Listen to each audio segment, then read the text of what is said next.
Earlier today, we spoke with Assistant Professor of Political Science, Carrie Eaves, on how the university is planning for post-election tensions that may be inevitably found on or near our campus. Take a look. States all across the United States are passing record highs as far as people who have early voted or even sent in mail-in ballots at this point. What do you think this says about the state of our democracy?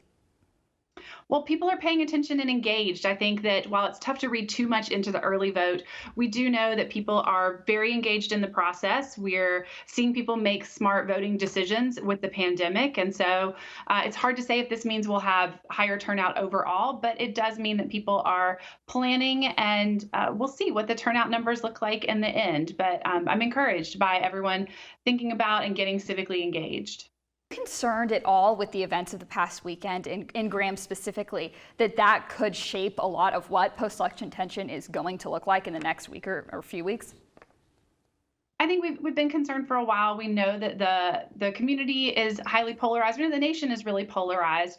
We certainly don't want to see voter suppression efforts on Election Day. We want everyone who is legally able to get to the ballot box, cast a vote, and that is of the utmost importance, and then time for those votes to be counted.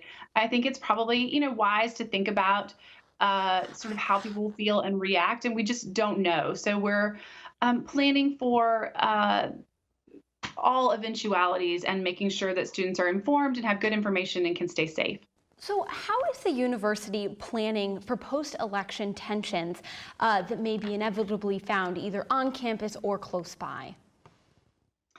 Yeah, so we've done a variety of things. There's a list of resources on the Elon Votes website. There's a tab that's been added recently that has events happening across campus. We've planned these in advance of the election results. So before we even know what's happened, we have different offices that are ready to support students and give them a space to talk and debrief.